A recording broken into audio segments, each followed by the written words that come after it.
Hey guys, it's time for our second edition of Twist Top Tuesday. So I'm pretty excited about this one. It is McManis. It is a California cab. And if you tuned in to my little pop in with Magnolia Moms, you know that I brought this because it fits so many different categories. And I talked about wines under $20. So if you haven't seen that, pop over and check it out. This one fits a couple of different, so basically it is a twist top. It's also under $20. And it's just a fabulous go-to Napa Cab that's not going to break the bank. So I did promise that I would tell you guys a little bit about where corks come from. So I did say this is something that blew my mind when I first found this out. And I hope that I'm not the only one. I'm really hoping. So did you know that there are cork trees? I'm gonna let you kind of set that in your brain for a minute. They're cork oak trees, and I had no idea. I don't know where I thought they came from, but the day I found this out, mine was blown. So there you go. So that's where they're coming from. And most of the corks that we use are coming from Portugal. So the different trees that they're coming from, you want to make sure that they're in the right soils, the right region. And most of our United States corks are actually coming from Portugal. So there's another little fun fact.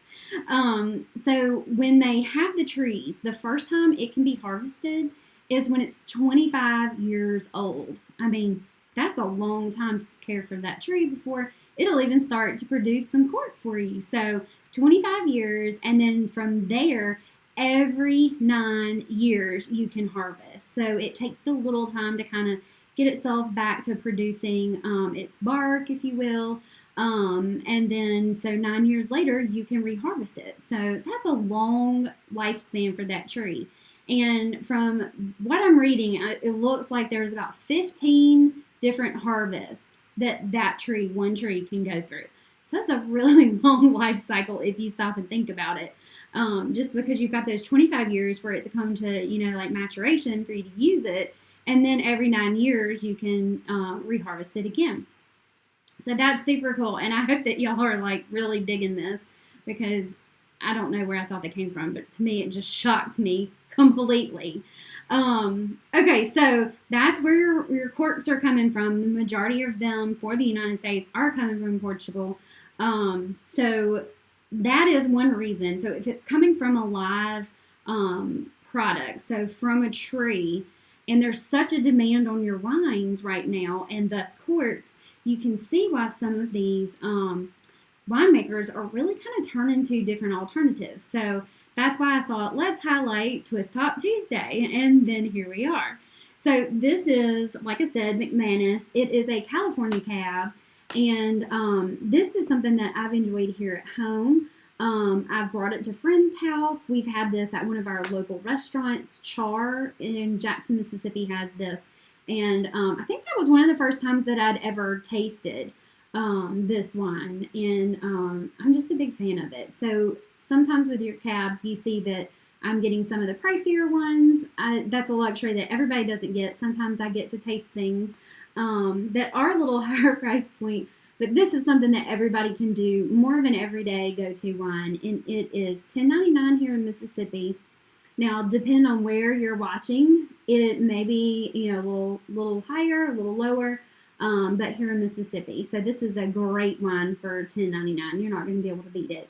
Okay, so with a cab, you're going to want to decant for about an hour. So it seems like a lot of time, but when you drink something, like if we were to just pop this open right now, pour it into this glass, and then, smell it and taste it, you're going to taste it really kind of tight.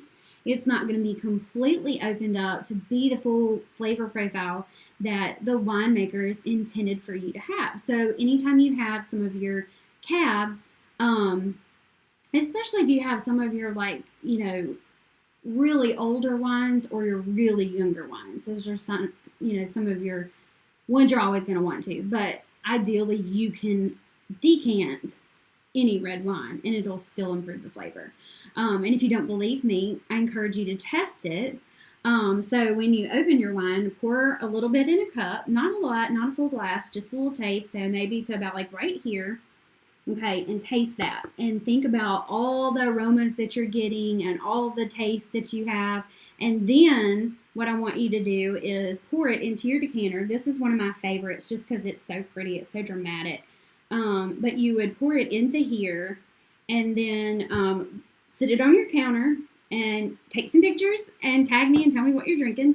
And then after it's been about an hour, 45 minutes to an hour, depending on how impatient your husband or friends are, and pour it into your glass. So then with this one, you're going to pour it out the little spout.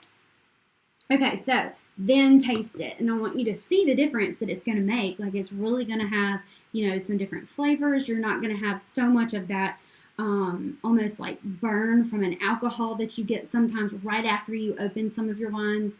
So decant about an hour.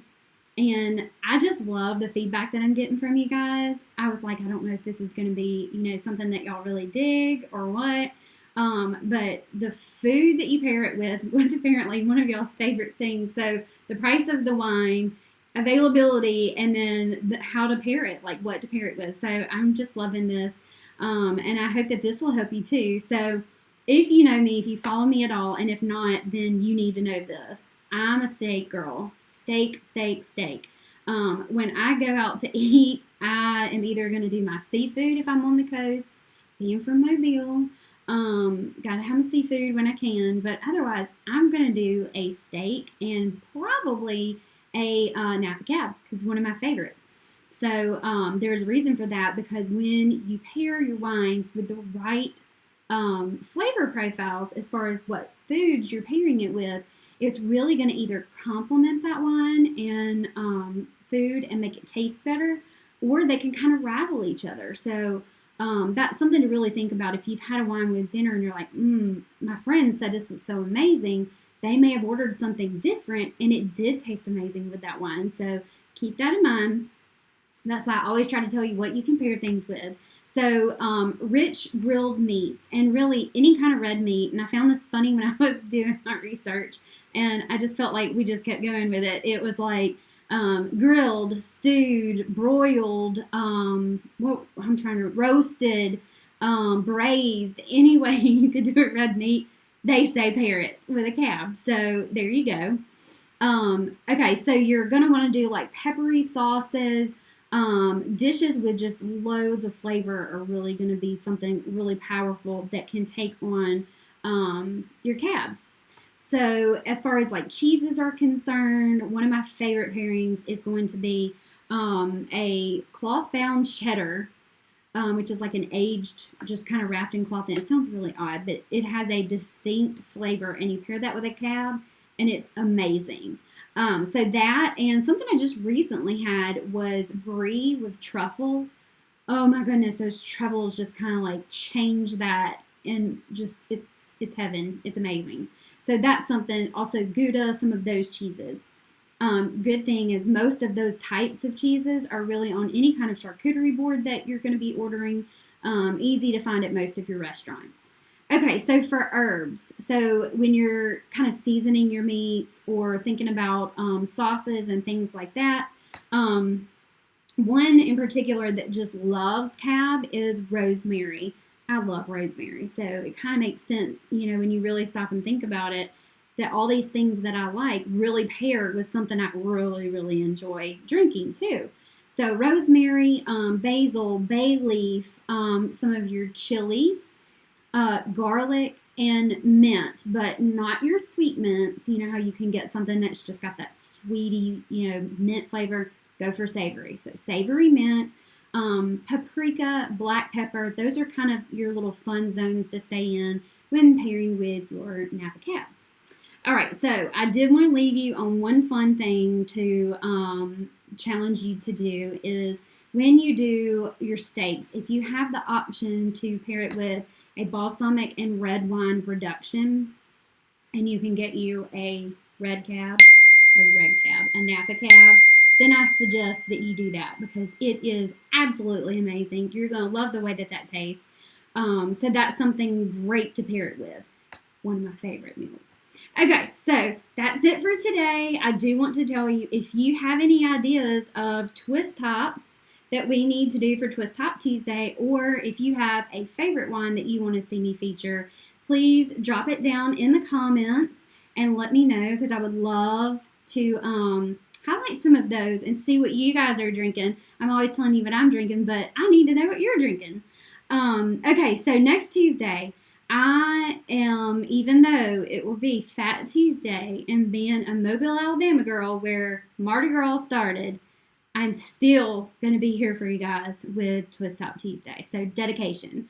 And I'm going to talk about why we have come to use corks. So basically, why did they start using corks, and why have they just stayed being the way to close your wine? So stay tuned for that. It'll be next Tuesday. And if you have not subscribed to my YouTube, please go and support me on that platform. It is something that I'm trying to really work with as far as, my videos and doing more on the educational side of things.